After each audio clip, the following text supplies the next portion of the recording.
आज हम लोग एक टॉपिक के बारे में पढ़ेंगे जो कि है तो बहुत छोटा लेकिन एग्जाम में हर बार आता है, और वो टॉपिक है हम लोगों का मास और वेट। मास और वेट को समझना है हमें इस वीडियो में। मास किसे कहते हैं उसे आप पहले समझ लो। मास क्या है? तो मास को हम लोग कहते हैं quantity of matter. Quantity of matter, ठीक है। वेट समझने के लिए आप एक एग्जाम्पल पहले देख लो। आप कोई ऑब्जेक्ट को उठाते हो, अगर वो आपको भारी लग रहा है, उसी ऑब्जेक्ट को कोई अगर मून पे उठाता है वो ऑब्जेक्ट भारी नहीं लगेगा। तो इसके पीछे का कारण क्या हो सकता है? मास बदला या वेट बदला? तो आंसर है कि वेट बदला, मास नहीं बदलेगा। अब मास क्यों नहीं बदला और वेट क्यों बदला, इसे हम लोग सीखते हैं। तो मास के बारे में जानते हैं कि मास क्वांटिटी ऑफ मैटर है। सपोज कीजिए आप 1 kg का कोई ऑब्जेक्ट है, ठीक है। वहीं अगर वेट की बात करते हैं तो वेट होता है force of attraction. Force of attraction, तो इसे आप न्यूटन में लिखते हो, ठीक है।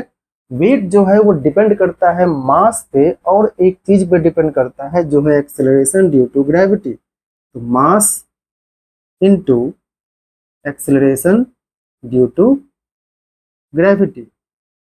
अब हमारा जो क्वेश्चन था कि कौन बदला और क्यों बदला, वो यहां से हमें मिल जाएगा। देखो, अब मास पे डिपेंड कर रहा है, मास तो कहीं बदलने वाला है नहीं।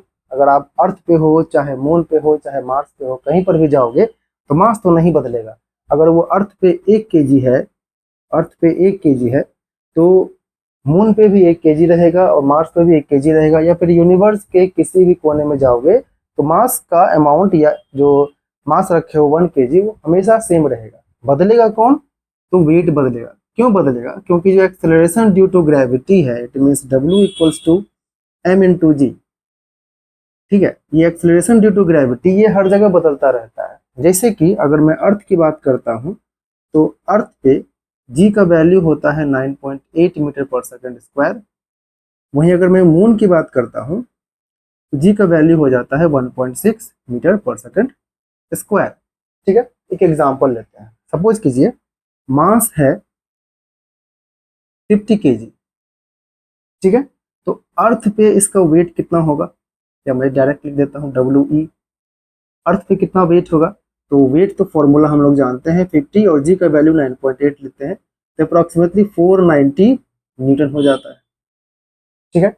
वहीं अगर हम लोग बात करें, सेम मास लिए हो, मास सेम है बट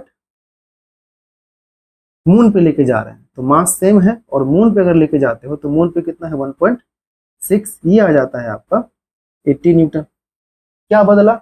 मास तो आपका वही रहा, बदला क्या? एक्सीलरेशन ड्यू टू ग्रेविटी, और उसके कारण से ये वेट बदल गया।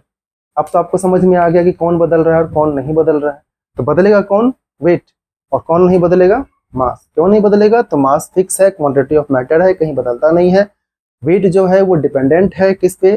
तो एक्सेलरेशन ड्यू टू ग्रेविटी पे, जो कि जी का वैल्यू होता है अर्थ पे 9.8 है और मून पे 1.6 है। इसी तरह से जिस जिस अर्थ प्लेनेट पे आप जाओगे वहां पर जी का वैल्यू बदलेगा और वेट भी बदलता जाएगा। तो हम लोगों ने समझ लिया कि मास क्या है और वेट क्या है। तो मास का हम अगर यूनिट के बारे में बात करें तो मास यूनिट होता है इसका केजी या ग्राम। वेट की बात करते हैं तो इसका यूनिट होता है न्यूटन, क्योंकि वेट है कौन दरअसल? तो वेट एक फोर्स है, ये भी ध्यान देना है आपको। वेट क्या है? फोर्स है, ठीक है। अब एक क्वेश्चन है कि अगर मान लीजिए कि आपने 50 kg का या 25 kg का एक ऑब्जेक्ट लिया, 25 kg का एक ऑब्जेक्ट है, उसे आप अर्थ पे रखते हो, ठीक है, और उसे आप मून पे लेके जाते हो, तो क्या बदलेगा? मास बदलेगा कि वेट बदलेगा? तो आंसर क्या होगा? बहुत अच्छा, आंसर आपका हो जाएगा वेट, ठीक है। तो ये 25 kg तो नहीं बदलने वाला है, बदलेगा कौन? तो वेट बदलेगा। तो 25 kg आप निकाल सकते हो, ठीक है, कितना वेट है इसमें और कितना आपका मास है। ओके, तो ये हम लोग समझ गए मास और वेट के बारे में। मास और वेट के बीच में क्या डिफरेंस है, जो अक्सर एग्जाम में कई बार पूछा जाता है और आ भी जाता है, लगभग हमेशा ही ये क्वेश्चन एग्जाम में आता है। तो पहला है मास और वेट में difference, quantity of matter in an object. पहला तो आप डेफिनेशन लिख दोगे कि मास क्या होता है और वेट क्या होता है। तो ये हो गया क्वांटिटी ऑफ मैटर, ये हो गया force with which object is attracted toward the earth. दूसरा है कि मास स्केलर क्वांटिटी है, इसके पास सिर्फ मैग्नीट्यूड होता है, इसके पास कोई डायरेक्शन नहीं होता, तो इसे स्केलर कहेंगे। वेट वेक्टर क्वांटिटी है, क्योंकि वेट को तो हम लोग फोर्स भी कह सकते हैं, ठीक है। तो फोर्स के बारे में आप जानते हो कि ये वेक्टर होता है। उसके बाद है इसका एसआई यूनिट केजी होता है, ठीक है। इसका एसआई यूनिट आप मानते हो तो न्यूटन होता है। और फोर्थ नंबर में है रिमेन्स कांस्टेंट, मास हमेशा कांस्टेंट रहेगा, किसी भी प्लेस पे जाइए इसका वैल्यू नहीं बदलने वाला है। वेट जो है वो प्लेस टू प्लेस चेंज होता है। कैसे होता है, कहाँ कहाँ होता है हम बताएंगे। चेंजेस प्लेस टू प्लेस, अलग अलग जगहों पे इस वेट का वैल्यू बदल जाता है।